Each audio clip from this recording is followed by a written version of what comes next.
Verb क्रिया।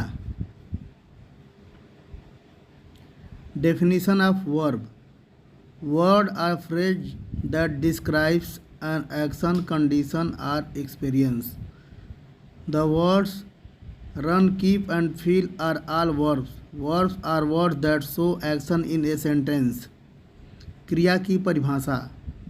Verb एक शब्द है जिसका प्रयोग कुछ कार्य, भावना या अस्तित्व को व्यक्त करने के लिए किया जाता है। यह हमें एक वाक्य में विषय के बारे में कुछ बताता है, जैसे सोना, जागना, पढ़ना, घूमना, नाचना, बात करना, समझना, उत्तेजित होना, मजाक उड़ाना, पूछना आदि। दूसरे शब्दों में जो शब्द किसी व्यक्ति, वस्तु, स्थान इत्यादि के बारे में कुछ बताता है वर्ब कहलाता है।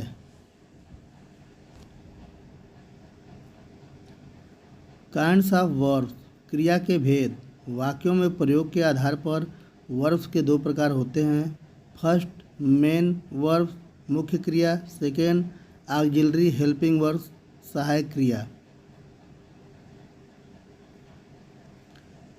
First, main verb.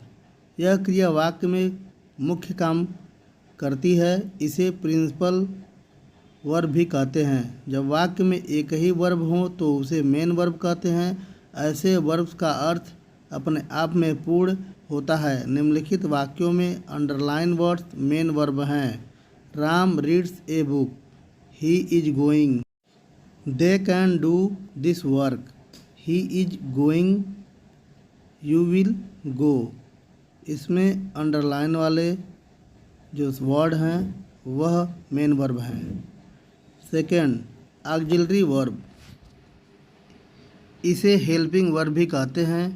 वह वर्ब जो मेन वर्ब को टेंस, वॉइस, मूड इत्यादि बनाने में सहायता करे ऑक्सिलरी वर्ब कहलाता है। निम्नलिखित वाक्यों में अंडरलाइन वर्ड्स ऑक्सिलरी वर्ब हैं। Ram is reading a book, they have eaten, he will do this work. इसमें do word, have, is a helping verb हैं। Primary auxiliary verbs be verb, यानी कि ऑक्सिलरी वर्ब टोटल 24 होते हैं, जिसमें is, am, are, was, were, been, being. Have verb, have, has, had, having. Do verb, do, does, did.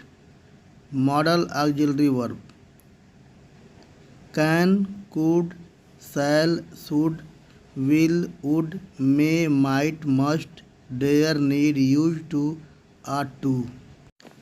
Main verb या principal verb, इनको दो भागों में बांटा गया है। फर्स्ट, ट्रांजिटिव वर्ब सकर्मक क्रिया। सेकेंड, इंट्रांजिटिव वर्ब अकर्मक क्रिया। ट्रांजिटिव वर्ब जिस वर्ब के बाद ऑब्जेक्ट का प्रयोग हुआ हो उस वर्ब को कहते हैं। The verb used with an object is called a transitive verb. Example, Mohan pledge cricket. इसमें क्रिकेट ऑब्जेक्ट है जो क्रिया के तुरंत बाद में आया है, अतः यह ट्रांजिटिव वर्ब है। इनट्रांजिटिव वर्ब, जिस वर्ब के बाद ऑब्जेक्ट वर्ब का प्रयोग नहीं हो उस वर्ब को इनट्रांजिटिव वर्ब या अकर्मक क्रिया कहते हैं। The verb used without an object is called an intransitive verb. Example, Ram goes to market. इस वाक्य में कोई ऑब्जेक्ट यानी कर्म नहीं है, अतः प्रयोग में आए वर्ब गोज इंट्रांजिटिव वर्ब है।